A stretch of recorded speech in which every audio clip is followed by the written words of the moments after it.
Paz do Senhor, queridos, ótima noite a todos.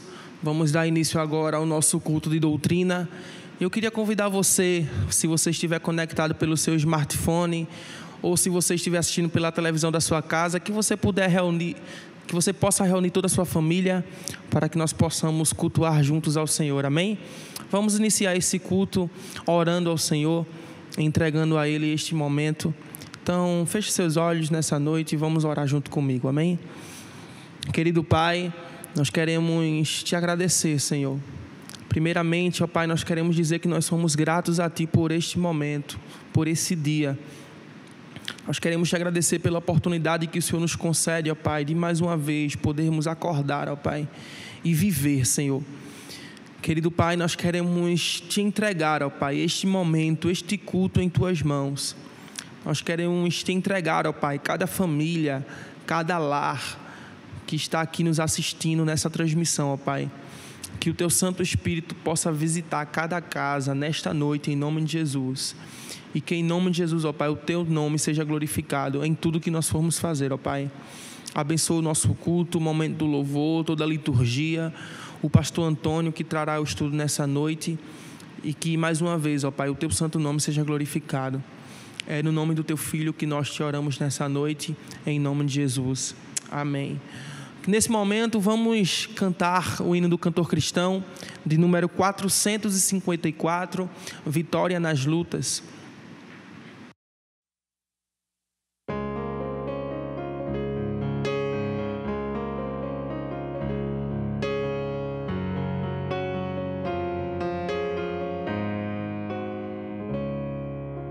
Temos por lutas passado, umas temíveis cruéis, mas o Senhor tem livrado delas seus servos fiéis. Força e poder nos tem dado, Ele nos tem sustentado, dando-nos sua mão vida de paz, perdão, salvação. Sim, Deus é por nós, quem nos vencerá? Dar-nos a poder real, Deus nos guardará, defender-nos-á, livrará do mal. Vamos, irmão, cantar nosso Senhor, louvar, exaltar. Se Deus nos tem prometido uma vitória cabal, não se tem Ele esquecido que na palavra real Ele nos tem protegido, tudo nos tem garantido, graça e favor sem passim, todo bem-estar quer nos dar. Sim, Deus é por nós, quem nos vencerá? Dar-nos a poder real, Deus nos guardará, defender-nos-á, livrará do mal. Vamos, irmãos, cantar nosso Senhor, louvar, exaltar. Glórias ao nome do Senhor. Nesse momento eu queria te convidar para que nós pudéssemos ler juntos o Salmo de número 19. Se você tiver Bíblia aí na sua casa e você puder abrir para nos acompanhar nessa noite, abra no Salmos, no livro de Salmos, número 19. Nós vamos ler todo o capítulo, do versículo 1 ao 14º versículo. Amém? Os céus proclamam a glória de Deus e o firmamento anuncia as obras das suas mãos. Um dia discursa a outro dia, e uma noite revela conhecimento a outra noite. Não há linguagem, nem há palavras, e deles não se ouve nenhum som. No entanto, por toda a terra se faz ouvir a sua voz e as suas palavras, até os confins do mundo. Aí pôs uma tenda para o sol, o qual, como noivo que sai dos seus aposentos, se regozija como herói a percorrer o seu caminho. Principia numa extremidade dos céus e até a outra vai o seu percurso, e nada refoge ao seu calor.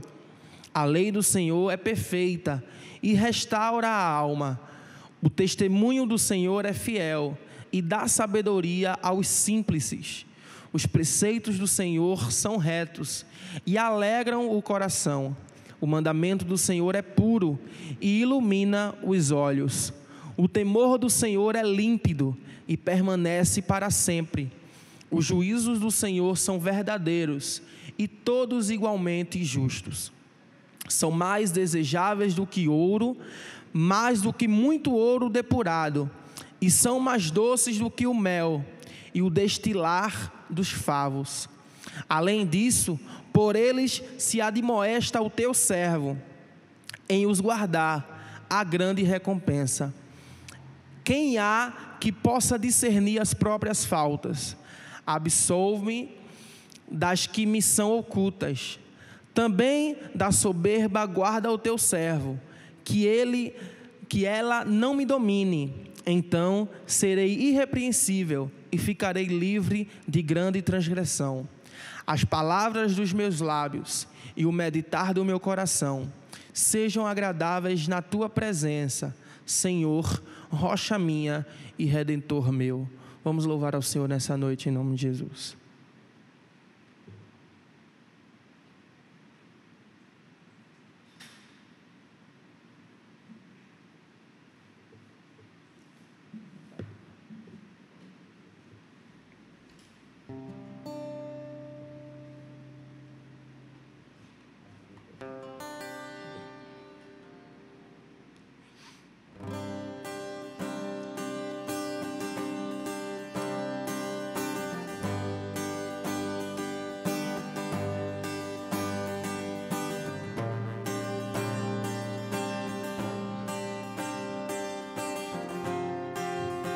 Vamos cantar Eu Olho para a Cruz. Eu olho para a cruz, e para a cruz eu vou, do seu sofrer participar, da sua obra vou cantar. Meu Salvador na cruz mostrou o amor do Pai, o justo Deus.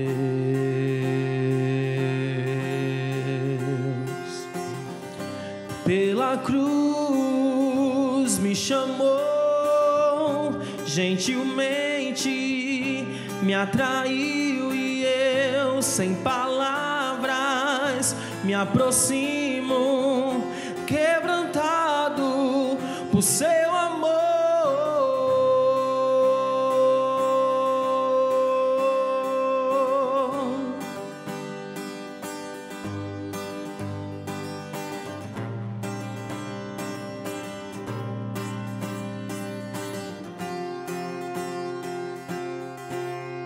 Imerecida a vida,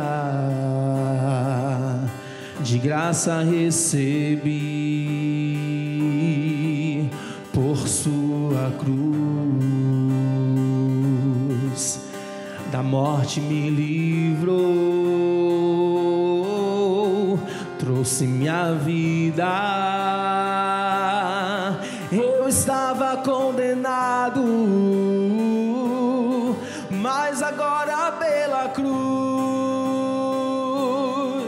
eu fui reconciliado.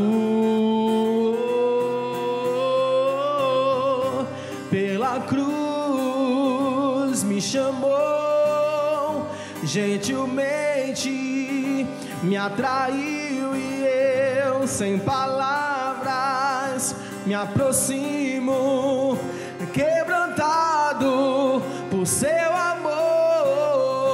Pela cruz me chamou, gentilmente me atraiu, e eu sem palavras me aproximo, quebrantado por seu amor.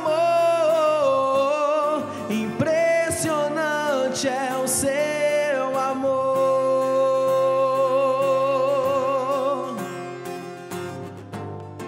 que me redimiu e me mostrou o quanto é fiel.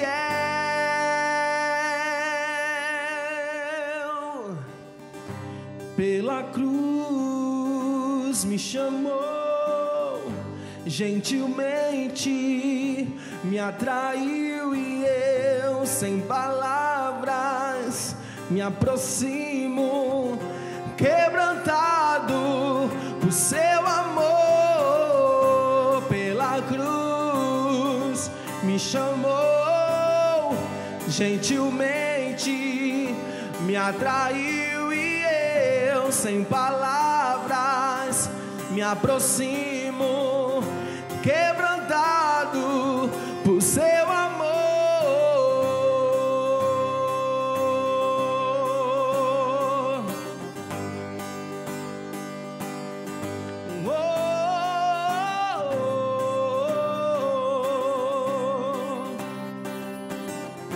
Quebrantado por seu amor.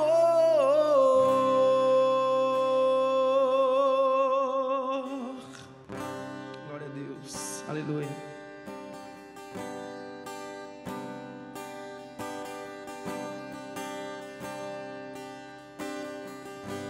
Vamos continuar louvando o Senhor, amém? Meu Jesus, Salvador, outro igual não há. Todos os dias quero louvar as maravilhas de teu amor. Consolo, abrigo, força e refúgio é o Senhor. Com todo o meu ser, com tudo que sou, sempre te adorarei.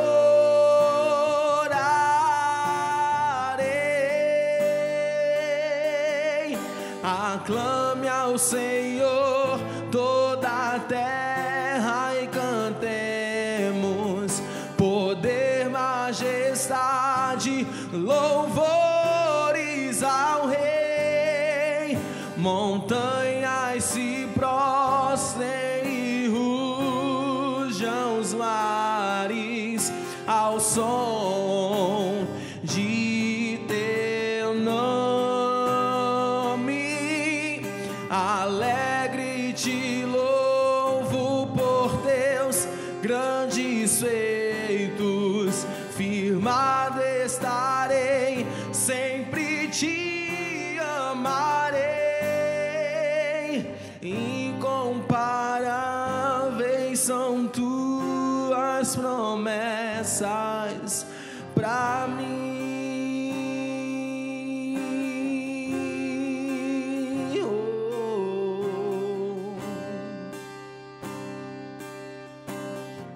Cantemos, meu Jesus, meu Jesus,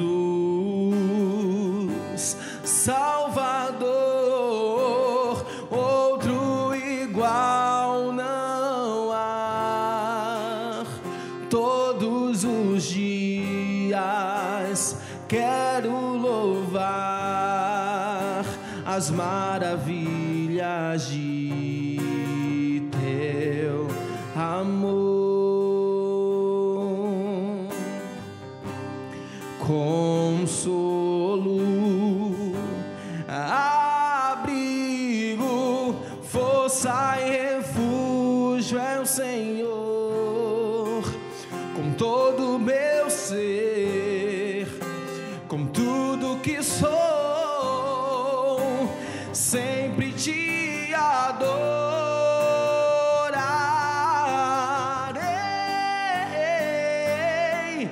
Aclame ao Senhor toda a terra e cantemos poder, majestade, louvores ao Rei. Montanhas se prostram prostrem e rujam os mares ao som de teu nome. Alegre te louvo por teus grandes feitos, firmado estarei, sempre te amarei. Incomparáveis são tuas promessas, aclame ao Senhor toda a terra e cantemos poder, majestade, louvores ao Rei. Montanhas se prostrem e rujam os mares ao som de teu nome. Alegre te louvo por teus grandes feitos, firmado estarei, sempre te amarei. Incomparáveis são tuas promessas, incomparáveis são tuas promessas. Diga isso. Incomparáveis são tuas promessas pra mim.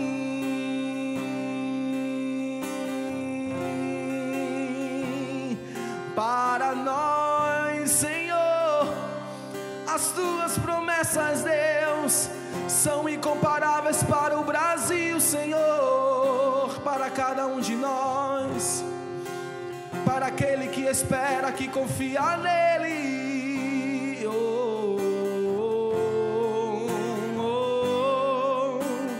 Incomparáveis são tuas promessas para nós.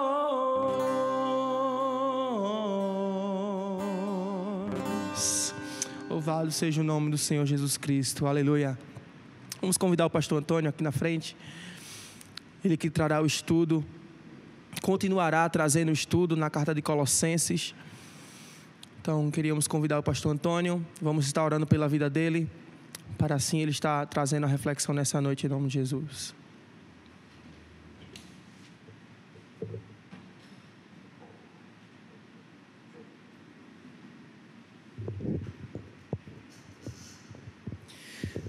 Querido Pai, nós queremos te entregar a vida do teu servo em tuas mãos, Senhor. Que em nome de Jesus o teu Espírito Santo possa trazer a ele a luz da tua palavra, para que ele possa assim transmitir à tua igreja, Pai, aquilo que o Senhor quer que nós aprendamos de ti, Senhor. Está em tuas mãos, toma o teu servo, e que em nome de Jesus o teu santo nome seja glorificado na vida dele e através dele. É isso que nós te oramos nessa noite, entregando a vida dele em tuas mãos, em nome de Jesus, amém. Pastor Antônio. Queridos, saúdo a todos com a graça e a paz do Senhor Jesus. Estamos aqui para darmos continuidade aos nossos estudos, ou a nossa exposição da carta de Paulo aos Colossenses. Nós já terminamos a exposição até o versículo 8, que fala justamente das características da igreja de Colossos.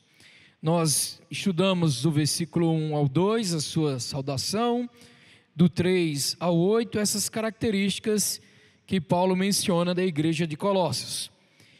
A partir do versículo 9, que será agora a nossa exposição, até o versículo 14, fala da oração de Paulo pelos colossenses, ou podemos assim dizer também, a oração de Paulo pela igreja de Colossos, ou para os irmãos que estavam ali em Colossos, tá certo? Do versículo 9, nós estaremos fazendo essa leitura até o versículo 14, tá certo? Possivelmente nós não vamos conseguir expor hoje até o versículo 14, mas vamos tentar, na medida do possível, tá certo? Expor, de que fique bem claro para a gente quais as petições de Paulo, porque Paulo apresentou esta oração pedindo para a igreja de Colossos. Então diz o seguinte o texto da palavra de Deus. Colossenses capítulo 1, do versículo 9 ao versículo 14. Por esta razão, também nós, desde o dia em que soubemos disso, não deixamos de orar por vocês e de pedir que transbordem do pleno conhecimento da vontade de Deus, em toda a sabedoria e entendimento espiritual. Dessa maneira, poderão viver de modo digno do Senhor, para o seu inteiro agrado, frutificando em toda boa obra e crescendo no conhecimento de Deus. Assim, vocês serão fortalecidos com todo o poder, segundo a força da sua glória, em toda a perseverança e paciência, com alegria, dando graças ao Pai que nos capacitou a participar da herança dos santos na luz. Ele nos libertou do poder das trevas e nos transportou para o reino do seu Filho amado, em quem temos a redenção, a remissão dos pecados. Alguns comentaristas e estudiosos, eles vão dizer que essa oração, ela consiste apenas do versículo 9 até o versículo 12. Outros vão abranger o versículo 12 e 13 também nesta oração, aliás, o 13 e o 14 vão abranger, mostrando que Paulo ele faz sua oração, e vamos dividir esta oração de Paulo, trazer os pontos importantes desta oração de Paulo, como por exemplo, versículo 9, nós podemos demonstrar neste versículo a essência da oração de Paulo, a essência da petição de Paulo pela igreja de Colossenses. Se nós observarmos também no versículo 10, é a segunda parte dessa oração, no versículo 10 nós encontramos justamente, além dele falar dessa essência, ele vai trazer agora as questões práticas desta oração pela igreja de Colossos, no versículo 10 e início do versículo 11. O versículo 11 é a terceira parte da oração de Paulo, ele vai falar justamente dos dons, a sua oração por 3 dons específicos para que a igreja de Colossos pudesse estarem assim revestidas, vivenciando, praticando esses dons, no versículo 11. Do versículo 12 até o versículo 14, nós encontramos aqui ações de graça na oração de Paulo, porque Paulo estava agradecendo a Deus pela igreja de Colossos. Lembrando que nós, nos estudos anteriores, nós iniciamos justamente a oração de Paulo, alguns até também vão dizer, para confirmar essa ideia, que esta oração se inicia já no versículo 13, no versículo 3, aliás, porque ele já faz sua ação de graça pela igreja de Colossos, e aí após agradecer a Deus pela igreja de Colossos, versículo 3, em diante até o versículo 8, ele vai falar dessas qualidades, ou características da igreja, e aí quando vai para o versículo 12, ele torna a agradecer a Deus pela igreja, e torna a falar justamente aqui quais os motivos da sua ação de graça ou das suas ações de graça pela igreja de Colossos. Então, como nós falamos, essa oração de Paulo, ela pode ser dividida em 4 partes. Na primeira parte, a essência da sua petição. Na segunda parte, as questões práticas da oração de Paulo para a igreja de Colossos. Na terceira parte, a oração pelos dons, 3 principais dons que a igreja pudesse estar praticando, e a quarta parte dessa oração é justamente, ou são as ações de graças de Paulo por esta igreja, tá certo? Então vamos analisar detalhadamente cada parte dessa oração. Primeira parte, a essência da oração de Paulo. Paulo faz questão de mostrar aqui qual era o seu pedido, qual era a sua petição apresentada a Deus. Ele não pede para que a igreja de Colossenses fosse revestida de riquezas. Ele não pede para que a igreja de Colossenses fosse revestida dos bens materiais, fosse revestida de outras coisas que pudessem assim trazer glória para a igreja, até mesmo pela sua localização geográfica ali no Vale de Lico, como nós já citamos nas mensagens anteriores. Então, Paulo não faz um pedido por questões materiais. Paulo não faz um pedido também para que a igreja ela fosse saciada de uma necessidade que ela estivesse expressando, que fosse um desejo do coração dos irmãos da igreja de Colossos. Não, a essência da oração de Paulo consiste justamente nesses 3 pedidos principais. Essas petições de Paulo mostram qual era o desejo dele para que a igreja de Colossos pudesse continuar crescendo, desenvolvendo-se e continuasse apresentando as características que foram apresentadas nos versículos anteriores. Ou seja, então, qual é a primeira essência dessa oração? Qual é a primeira petição do apóstolo Paulo? Ele diz que por esta razão, que razão é esta? É óbvio, fazendo a continuação da mensagem dos textos, por esta razão, ou seja, depois de ter expressado as características da igreja, depois de ter mostrado as características da igreja de Colossos, ele agora diz, por este motivo, por essa razão, nós também, desde o dia em que ouvimos disso, desde que ouvimos as vossas características, das vossas qualidades, desde esse momento, nós não deixamos de orar por vocês. Ou seja, uma atitude contínua, uma atitude constante, porque Paulo demonstrava justamente a necessidade de estarmos orando pela igreja do Senhor. Isso, eu lembro que na aula passada, na mensagem passada, também nós enfatizamos a necessidade de estarmos constantemente dando graças a Deus pela igreja que pertence a Deus, pela igreja que tem Jesus como seu Senhor. E assim como precisamos estar sempre agradecendo, também precisamos estar sempre orando, intercedendo, colocando diante do Senhor as necessidades da igreja e desejando também para a igreja virtudes espirituais, desejando benefícios de Deus cada vez mais para a sua igreja. Então, Paulo nos ensina nesse versículo 9, nessa essência de sua oração, de sua petição, que devemos orar de forma constante, de forma contínua pela igreja. E aí sim, ele passa a explicar, a mostrar qual é a sua petição para a igreja de Colossos. A primeira petição de Paulo para esta igreja, mostrando a essência de sua oração, é justamente, ele diz, roga para que a igreja, ela transbordem do pleno conhecimento da vontade de Deus, ou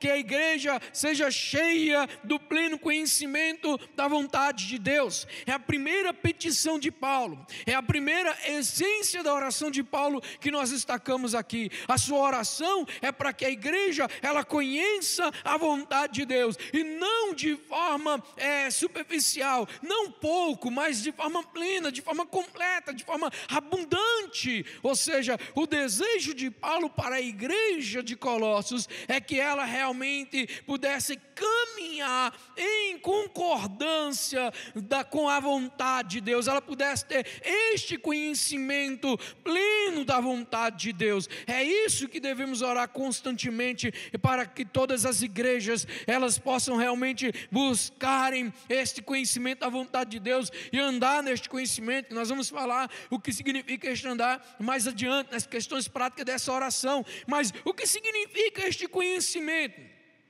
Por que Paulo faz questão de enfatizar que o seu desejo é que a igreja de Colossos pudesse ter esse conhecimento pleno da vontade de Deus? Porque justamente no contexto que nós conhecemos da carta e que também já citamos, mas vale a pena trazer à tona agora nesse momento, é que havia falsos mestres naquela igreja, falsos mestres que eles faziam parte do gnosticismo. E o que acontecia? O gnosticismo justamente pregava um conhecimento especial, um conhecimento que traria a salvação das pessoas através desse conhecimento especial. Mas esse conhecimento dos gnósticos ou gnoses era um conhecimento místico, era um conhecimento misterioso, era um conhecimento esotérico, era um conhecimento falso. Se fosse nos dias de hoje, nós poderíamos dizer, é fake news, esse conhecimento que os mestres que queriam ensinar em Colossenses, ou a igreja de Colossos. Esses falsos mestres ensinavam justamente os seus fake news, seu falso conhecimento. Esse conhecimento que, para poder ser obtido, teria que ter a prática mística, teria que juntar aí a filosofia, as religiões, o judaísmo e tantas outras questões daquele período. Então, este conhecimento pelos quais a igreja ela estava enfrentando por causa dos mestres, dos gnósticos, era um conhecimento totalmente errado, totalmente contrário. Era um conhecimento pelo qual não estava de acordo com a vontade de Deus. Então, por isso que Paulo ora para que a igreja de Colossos pudesse ser cheia do pleno conhecimento da vontade de Deus. E aí, Paulo, para diferenciar o conhecimento da vontade de Deus com o conhecimento do gnosticismo, ele vai usar outro termo. Enquanto os gnósticos utilizaram o termo para conhecimento gnosis, Paulo vai usar o termo no grego epignosis. Por quê? Por que Paulo vai fazer essa diferença? Porque este conhecimento da vontade de Deus é um conhecimento penetrante da revelação maravilhosa e redentora de Jesus Cristo. Ou seja, não era um conhecimento baseado na capacidade humana ou na transmissão humana. Era um conhecimento que estava baseado na revelação maravilhosa e redentora de Jesus Cristo. Era um conhecimento que nós também podemos falar que é resultado de uma comunhão com Deus e que leva a uma comunhão cada vez mais profunda. Este conhecimento vai nos aproximando de Deus e vai fazendo com que haja no nosso coração esse desejo de conhecer mais a Deus. E este conhecimento, podemos dizer que ele é revelado pelo Espírito Santo, ou seja, é dom do Espírito de Deus para o homem. É um conhecimento que vai além do conhecimento que os gnósticos estavam pregando ou ensinando. Ou seja, assim, esse pleno conhecimento, o que ele faz na vida do homem? Ele transforma o homem. Este conhecimento, ele renova o homem. Este conhecimento, ele controla o homem.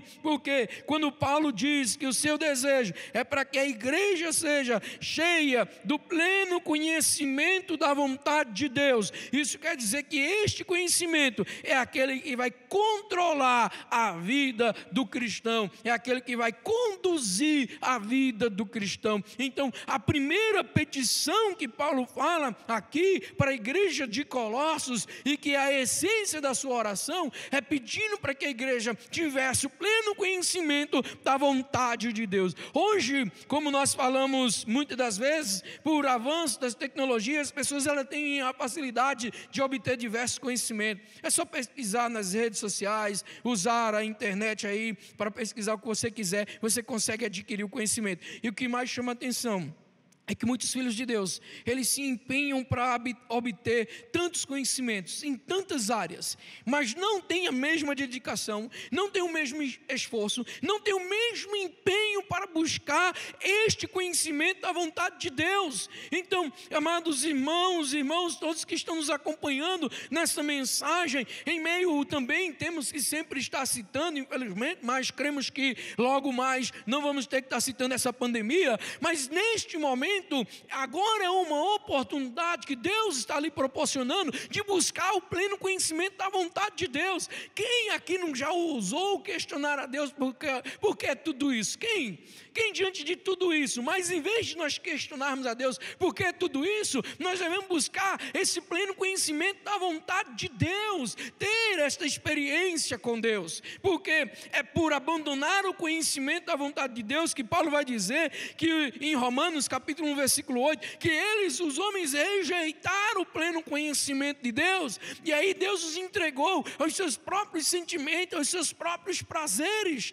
Paulo deixou bem claro, Paulo sabendo da importância desse conhecimento da vontade de Deus, ele vai dizer para Timóteo que o desejo de Deus, que todos os homens sejam salvos e cheguem ao conhecimento da vontade de Deus, ou do pleno conhecimento de Deus. Isso ele vai dizer em 1 Timóteo, capítulo 2, versículo 4. Ainda tendo essa mesma ideia da importância do pleno conhecimento de Deus, Paulo vai escrever a Tito e vai dizer que, de certa forma, esse pleno conhecimento da vontade de Deus é o que lhe dá a credibilidade é o que lhe dá o respaldo para poder escrever a Tito, para poder ministrar aquela carta, para poder entregar aquela carta. Já Pedro, o apóstolo Pedro, na sua segunda carta, ele vai dizer que esse conhecimento, a importância do pleno conhecimento, levará a um conhecimento salvífico. Ou seja, este conhecimento, como nós já falamos, se ele se refere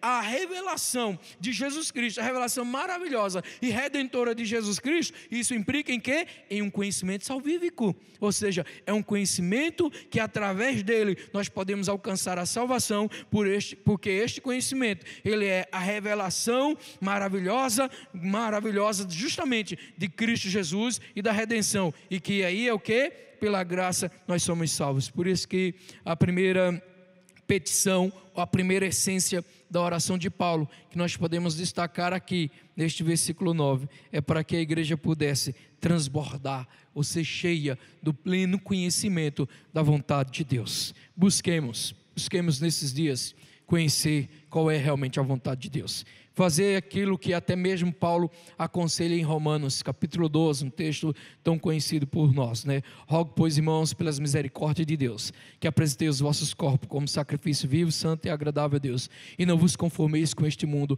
mas transformai pela renovação do vosso entendimento, para que experimenteis qual seja a boa, perfeita e agradável vontade de Deus. Ou seja, Paulo está querendo dizer ali, só apenas através de um culto espiritual, de um culto racional, só apenas através de uma entrega total a Deus, uma entrega como um culto verdadeiro, é que nós poderemos desfrutar dessa vontade de Deus, que é boa, perfeita e agradável. Ou, como ele faz essa petição aqui, assim nós poderemos ter o pleno conhecimento da vontade de Deus. A segunda petição de Paulo, e a essência da sua oração, ainda no versículo 9, além de pedir para que a igreja ela fosse cheia do pleno conhecimento da vontade de Deus, este conhecimento ele estava baseado em quê?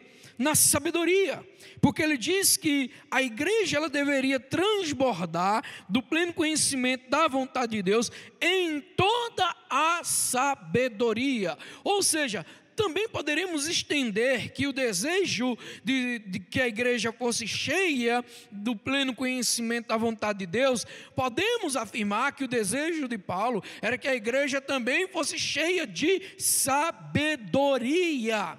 E o que significa isso? Também Paulo vai usar um termo no grego que vai de encontro com a sabedoria que os gnósticos ensinavam.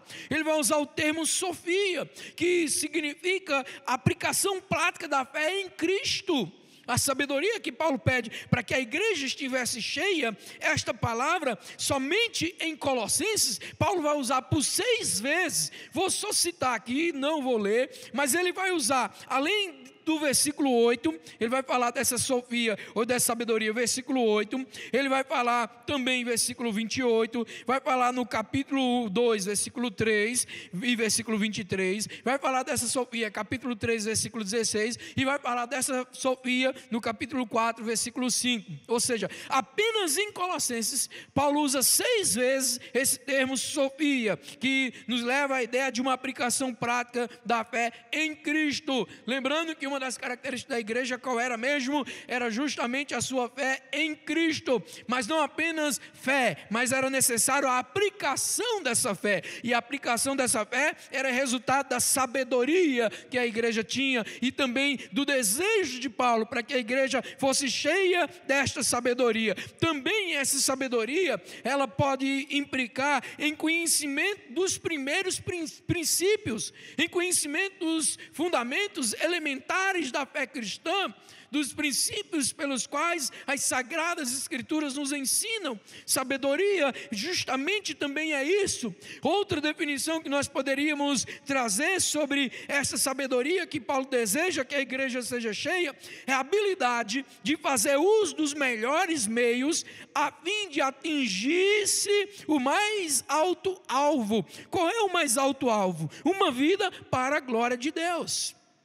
Paulo pede que a igreja seja cheia de sabedoria o que é que Paulo estava realmente pedindo também? Que além deles colocarem em prática os princípios da fé cristã, ou a fé em Cristo, era necessário eles fazerem com que usassem todos os meios para que alcançasse o alvo maior. E qual é o alvo maior? Viver para a glória de Deus. Que pudesse usar essa sabedoria ao ponto de viver para a glória de Deus, que vamos citar esse viver para a glória de Deus nas questões práticas também desta oração de Paulo. Então, conhecimento, justamente o conhecimento da vontade de Deus nos leva a buscar essa sabedoria, e esta sabedoria, como eu já disse, ela contrapõe a sabedoria dos gnósticos. Por quê? Porque também nós podemos dizer que a sabedoria dos gnósticos é uma sabedoria do mundo, que Paulo vai dizer em 1 Coríntios capítulo 1, versículo 20, que essa sabedoria diante de Deus ela é loucura. A sabedoria dos homens é loucura para Deus. Essa sabedoria em 1 Coríntios capítulo 2, versículo 6, reduz a nada, não tem nenhum valor. Por quê? Porque a sabedoria humana, ela vai procurar exaltar o homem em vez de glorificar a Deus. A sabedoria humana vai causar um orgulho no homem, ao ponto de ele achar que não precisa de Deus. Então, em vez dessa sabedoria aproximar o homem de Deus, vai distanciar o homem de Deus. A sabedoria do mundo, ela é contrária à sabedoria de Deus, ao ponto de Tiago vai dizer no capítulo 3, ele vai classificar essa sabedoria como terrena, animal e diabólica. Se você quiser ver melhor essa diferença dessa sabedoria, ou a apresentação dessa sabedoria para o Tiago, capítulo 3, ele vai falar muito bem sobre isso. A princípio ele vai falar sobre o domínio da língua, e aí vai continuar desenvolvendo a sua ideia, e chegar justamente a essa questão de colocar a sabedoria do mundo de um lado, e a sabedoria de Deus do outro. Então, esta sabedoria que Paulo pede para a igreja ser cheia, ela vai de encontro com a sabedoria dos gnósticos. Por quê? Porque essa sabedoria de Deus, ela é verdadeira. Essa sabedoria de Deus está em Cristo. Essa sabedoria em Cristo, então nós podemos dizer que está oculto todos os tesouros da sabedoria. Esta sabedoria cristã é o conhecimento dos princípios de Deus, que são justamente exaurados nas Sagradas Escrituras, que estão escondidos nas Sagradas Escrituras. E aí é que Tiago vai dizer que essa sabedoria de Deus é a sabedoria que vem do alto. Ela é primeiramente pura, ela é misericordiosa, ela é pacífica, moderada, tratável, ela produz bons frutos, ela é sem parcialidade e ela é sem hipocrisia. Tiago capítulo 3, versículo 17, vai dizer quais as características dessa sabedoria. Então, qual é o desejo de Paulo?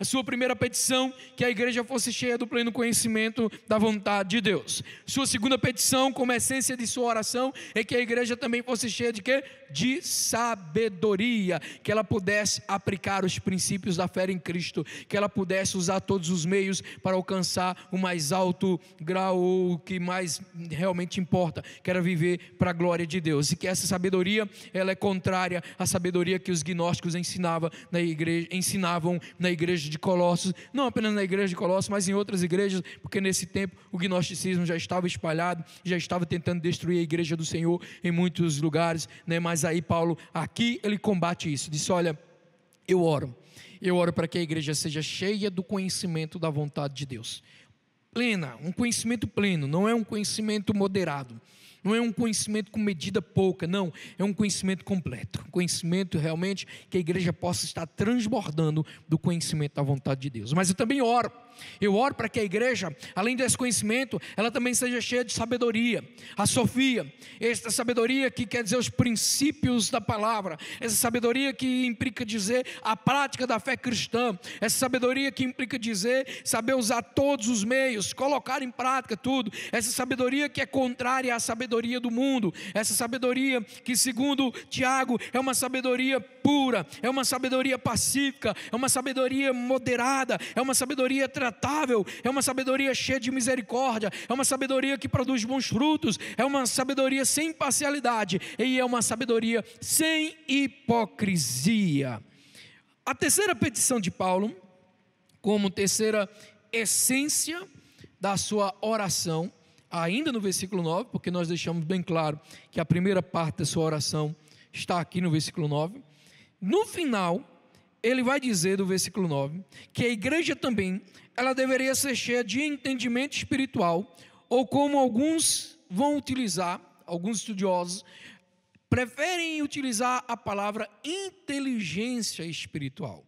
Ou seja, o pedido de Paulo para que a igreja de Colossos fosse uma igreja cheia do pleno conhecimento da vontade de Deus, mas fosse também uma igreja cheia da sabedoria de Deus, e que também fosse uma igreja cheia de quê? Inteligência espiritual.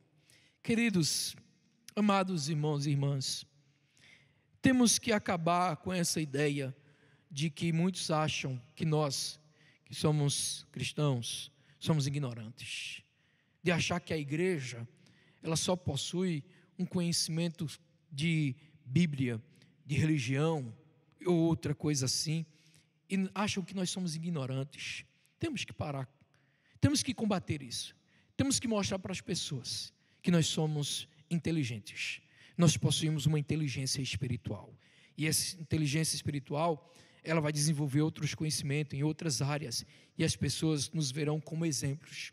Temos que ser exemplo de verdadeiros cidadãos que cumprem com suas obrigações, seus compromissos, e que faz o melhor em tudo, e que são pessoas inteligentes, porque tem Cristo na sua vida, tem a mente de Cristo. E Paulo, ele dando continuidade a essa ideia na sua petição, dando continuidade na essência da sua petição, é que ele pede que agora a igreja também ela fosse cheia de inteligência espiritual. E o termo que ele utiliza para inteligência espiritual é o termo sineses, que dá uma ideia de, os gregos citavam isso como conhecimento crítico, era um conhecimento crítico, um conhecimento analítico, era um conhecimento que fazia com que a igreja pudesse ter a capacidade de aplicar os primeiros princípios a cada situação que possa dar-se na sua vida. Então, esta inteligência espiritual era a habilidade de provar, distinguir, avaliar e formar juízos.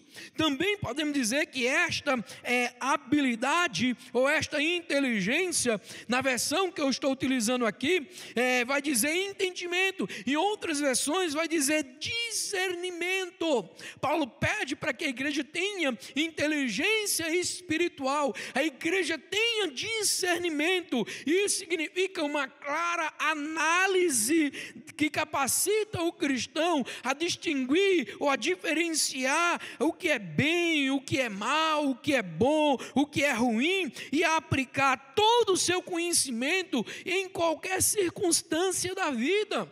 Paulo deixa bem claro que a igreja, ela precisa estar cheia do pleno conhecimento da vontade de Deus, mas a igreja também, ela precisa estar cheia de sabedoria, e a igreja também precisa estar cheia de inteligência espiritual.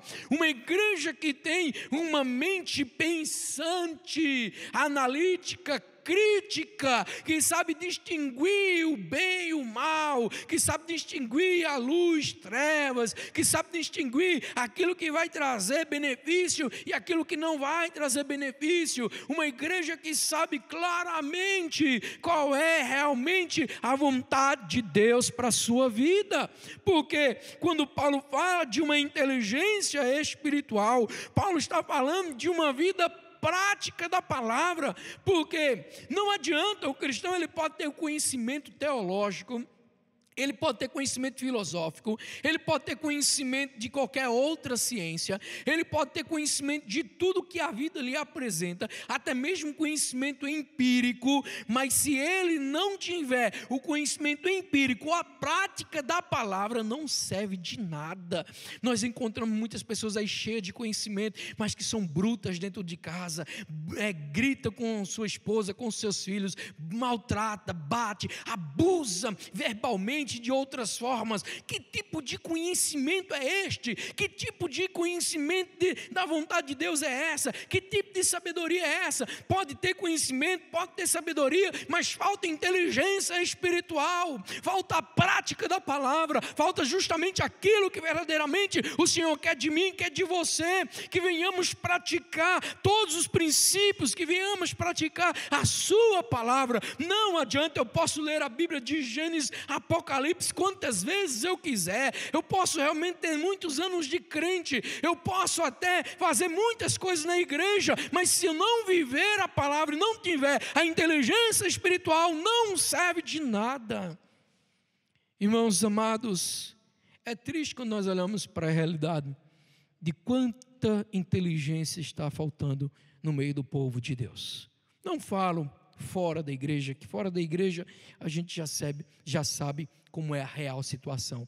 Mas quando analisamos para essa essência da oração de Paulo, e quando nós olhamos para nós mesmos, e quando nós olhamos para a própria igreja, para a conduta da igreja, para o comportamento dos irmãos, aí nós pensamos, onde está o pleno conhecimento da vontade de Deus? Aonde está a sabedoria, a sofia? Aonde está a inteligência espiritual? Onde que está? Não é por acaso que Paulo vai fazer uma junção dessas inteligências em Efésios capítulo 1, versículo 17. Eu quero citar esse texto. Ele deixa bem claro, fazendo a junção justamente dessas essências, ou da essência de sua oração. Ele repete em outra oração em Efésios capítulo 1, versículo 17. Ele nos diz o seguinte: peço a Deus, de nosso Senhor Jesus Cristo, o Pai da glória, que conceda a vocês espírito de sabedoria, revelação no pleno conhecimento dele. Ou seja, Paulo aqui junta a petição que ele faz para a igreja de Colossos, para a igreja de Colossenses. Aqui ele coloca neste versículo também, na sua oração, ou a sua petição pela igreja aos Efésios, que a igreja também ali pudesse desfrutar-se do espírito de sabedoria e revelação do pleno conhecimento de Deus. Isso também vai nos levar, antes do ponto sobre as questões práticas da oração de Paulo, que possivelmente vamos deixar para o próximo estudo, tá certo?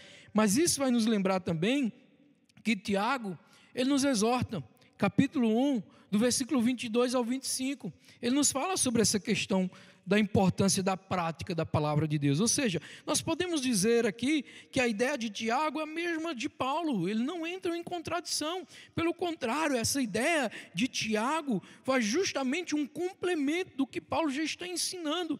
Então, ele diz aqui, Tiago vai nos dizer no capítulo 1, do versículo 22 ao 25, sejam praticantes da palavra e não somente ouvintes, enganando a vocês mesmos. Porque se alguém é ouvinte da palavra e não praticante, assemelha-se àquele que contempla o seu rosto natural num espelho, pois contempla a si mesmo, se retira e logo esquece como era a sua aparência. Mas aquele que atenta bem para a lei perfeita, lei da liberdade, e nela persevera, não sendo ouvinte, que logo se esquece, mas operoso praticante, este será bem-aventurado no que realizar. Então, aqui, Tiago nos mostra nesses versículos, que nós devemos realmente demonstrar que temos a inteligência espiritual. E a inteligência espiritual quer dizer pegar o conhecimento pleno da vontade de Deus, pegar a sofia, o conhecimento dos princípios, e agora colocar em prática. Ou seja, porque a igreja do Senhor Jesus, ela precisa, eu entendo, hoje eu entendo mais ainda, porque Paulo orou desse jeito, porque Paulo pediu que a igreja de Colossos fosse uma igreja plena, cheia do pleno conhecimento da vontade de Deus. Eu entendo porque, claro, no contexto de Paulo, diferente do nosso contexto, mas nós temos visto a necessidade, a grande e imensa necessidade da igreja ser plena do conhecimento da vontade de Deus, a imensa necessidade da igreja ser cheia da sabedoria de Deus, a imensa necessidade da igreja possuir a inteligência espiritual, a igreja colocar tudo isso. E é bem interessante, porque quando Paulo vai falar dessa inteligência espiritual, justamente, ele já está fazendo uma ponte para a sua segunda parte da sua oração, que são justamente as questões práticas, as questões que resultarão de uma vida que tem o conhecimento da vontade de Deus, de uma vida que tem sabedoria e de uma vida que tem inteligência espiritual. Então, versículo 9, foi esse versículo que nós expomos hoje, mostrando a essência da oração do apóstolo Paulo, essa sua petição, 3 pedidos básicos aqui pela igreja, não apenas básicos, mas essenciais, que resultará agora no versículo 10, que serão justamente as questões práticas da oração de Paulo. Mas só lembrando, para nós concluirmos, vamos dar continuidade nos próximos cultos, e aí vamos falar das questões práticas da oração de Paulo, versículo 10, né? Se der tempo, depois vamos dar o 11, o 12, assim, até Jesus voltar, se Deus quiser, né? Mas são esses os pedidos de Paulo, e também é este o meu pedido para a igreja do Senhor Jesus. Sejamos cheios do pleno conhecimento da vontade de Deus, sejamos cheios de sabedoria, sejamos cheios de inteligência espiritual. Vamos orar. Eu convido você a fechar os seus olhos. Pai querido, Deus maravilhoso, te agradecemos, Deus. Como é bom poder sentir a tua presença, como é bom ter a certeza que mediante a tudo isso, o Senhor está conosco, o Senhor está com a sua igreja. Pai, o desejo do meu coração, assim como Paulo rogou para que a igreja de Colossenses, quando eu digo que eu entendo muito bem, sendo um contexto diferente, mas é porque eu sei como está o meu coração, eu sei como está o coração da tua igreja, eu sei como está o coração de muitos pastores e líderes diante de todos esses momentos que nós estamos vivenciando. E aí é uma grande necessidade da igreja ter esse pleno conhecimento da vontade de Deus, para não sair por aí tomando atitudes devastadoras, atitudes, ó Deus amados, que venha trazer prejuízos futuros, atitudes que venha até enfraquecer alguns na fé, não, mas que tenhamos pleno conhecimento da vontade de Deus, que tenhamos sabedoria para podermos colocar, ó Deus amado, em prática os princípios elementares, e que tenhamos inteligência espiritual, que as nossas atitudes mostrem que verdadeiramente adquirimos esse conhecimento e essa sabedoria, e que Deus está conosco, que Deus está com a sua igreja. Visite a cada irmão, a cada irmã, Pai, visite o teu povo, nos abençoe, nos ajude, continue conosco, continue nos fortalecendo, continue nos ajudando, continue com a tua mão poderosa sobre nós, sobre a igreja que está em casa, sobre a igreja que está nos hospitais, sobre a igreja que está nas ruas, trabalhando como uma necessidade, ó Pai amado, sobre a igreja que está nos ares, cuidando de tudo, aqueles que trabalham, ó Deus amado, em todos os lugares, em todas as regiões. Continue com a tua igreja, continue abençoando o teu povo, continue ajudando a todos, para a honra e glória do teu nome, Pai. Nos conceda uma noite tranquila e maravilhosa, debaixo da tua graça, como a tua palavra nos ensina, que em paz nos deitaremos e logo dormiremos, porque somente o Senhor nos faz repousar em segurança. Te bendizemos e te agradecemos por tudo, em nome de teu Filho Jesus Cristo, amém. Que a graça do nosso Senhor e Salvador Jesus Cristo, o amor de Deus, nosso eterno Pai, as doces consolações e comunhão do Divino Espírito Santo, repouse sobre todos nós, desde agora e para sempre, amém. Que Deus nos abençoe.